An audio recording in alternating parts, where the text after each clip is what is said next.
Hey guys, welcome back to Track News Daily. It's your girl Serenity.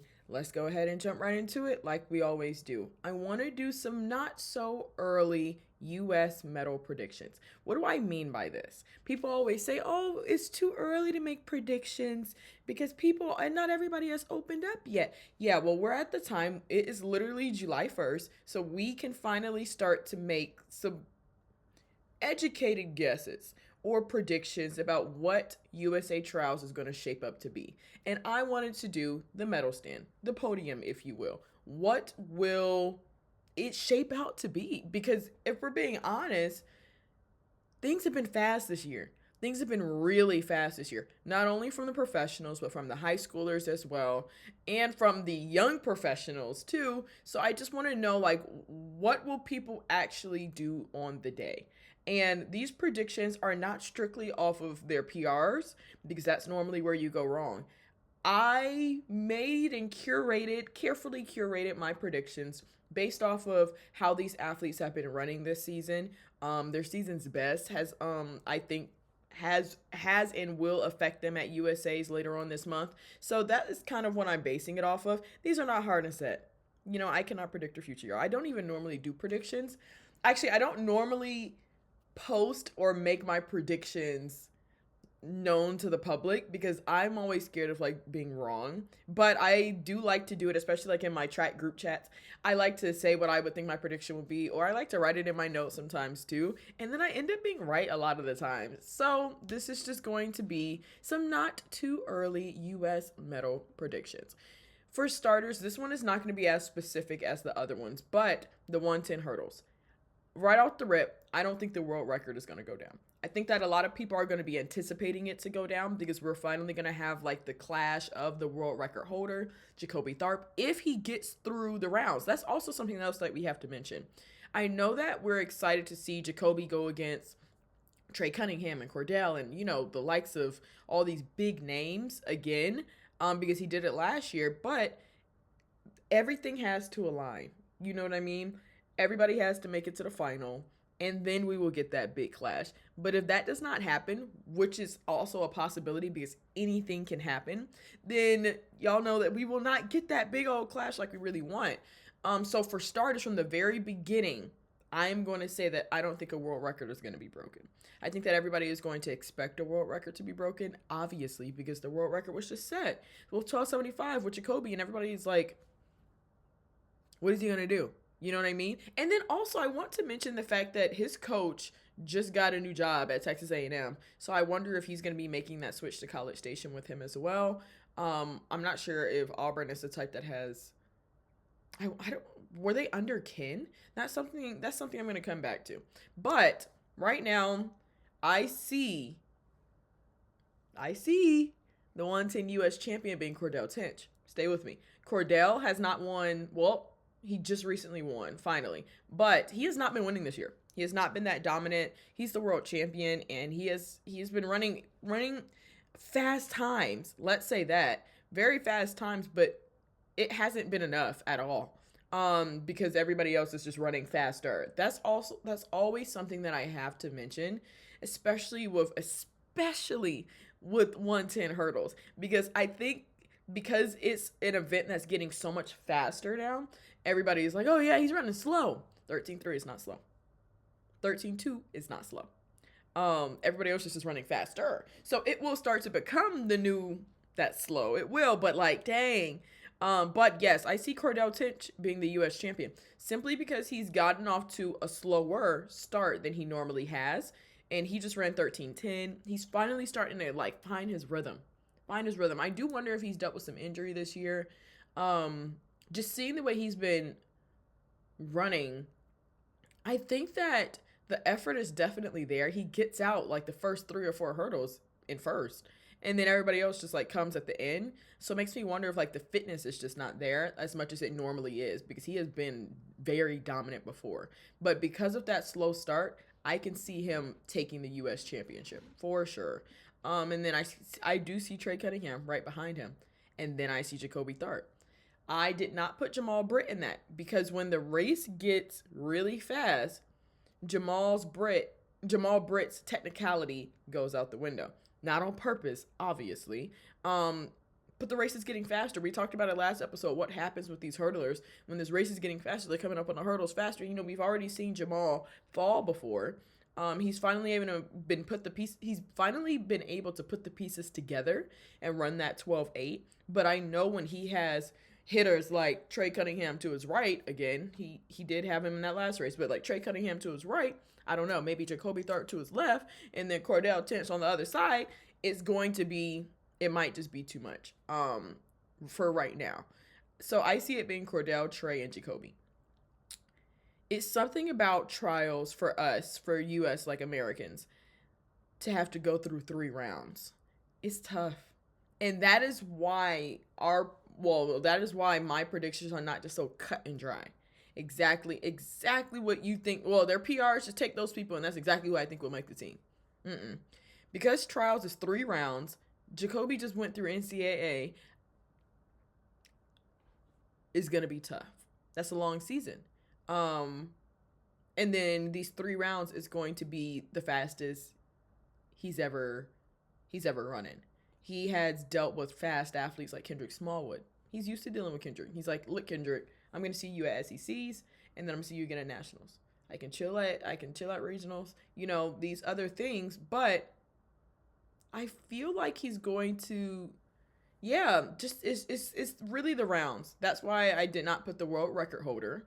I mean, respect him, but that is why I didn't put the world record holder as the U.S. champion, or U.S. somebody else. The 100.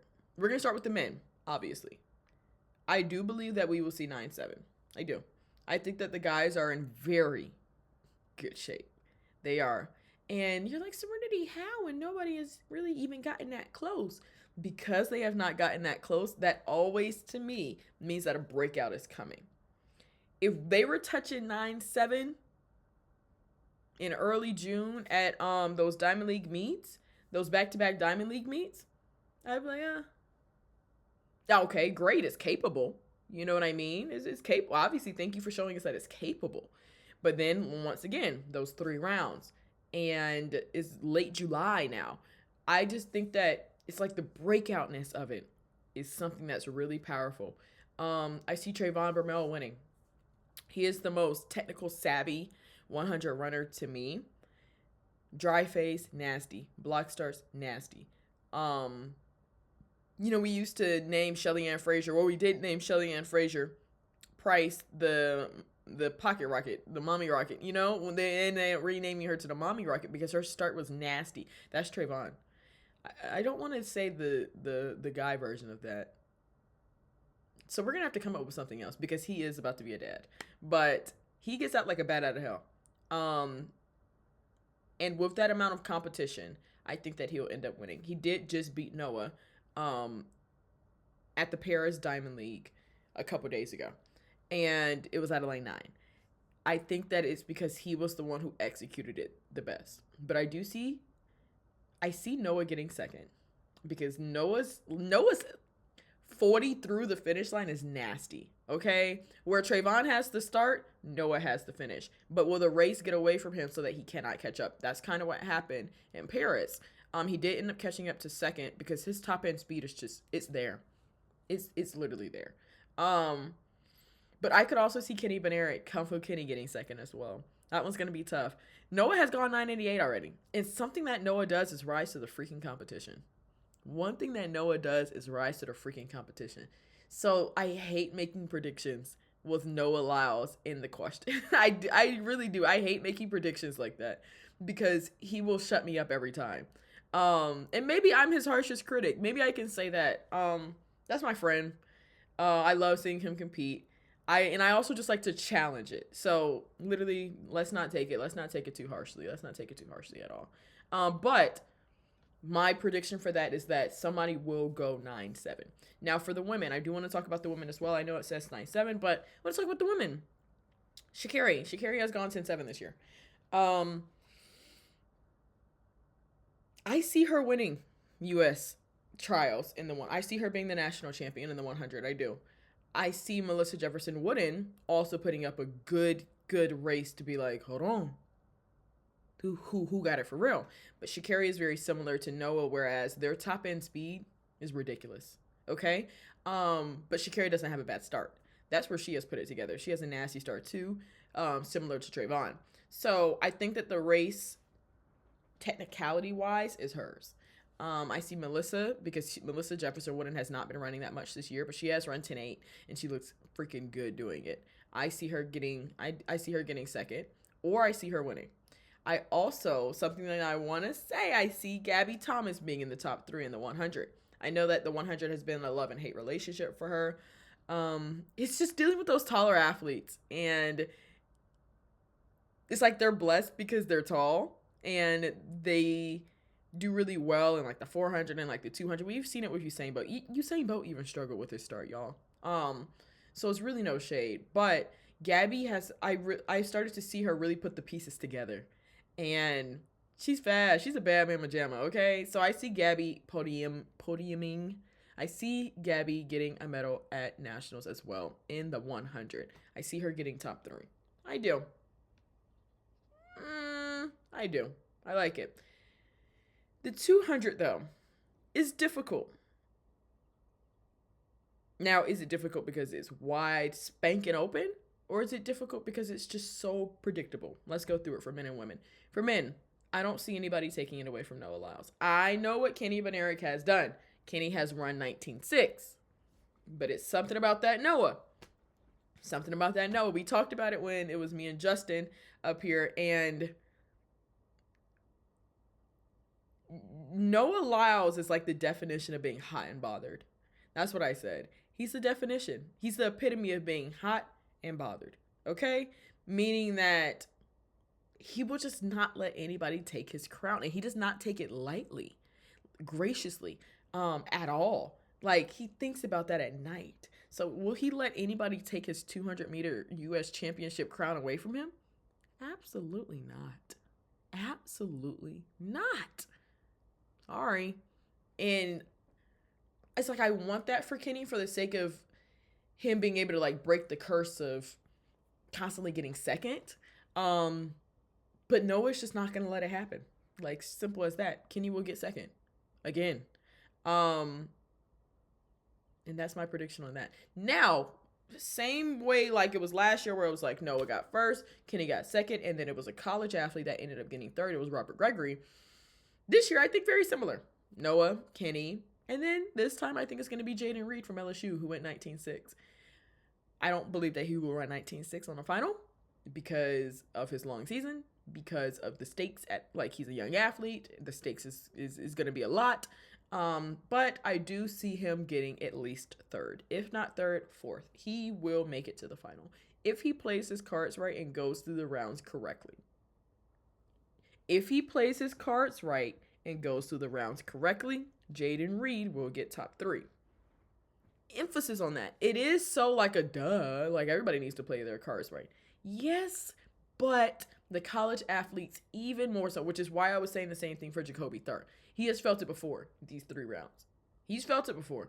And it's about the way you can be strategic through these rounds and not go too crazy.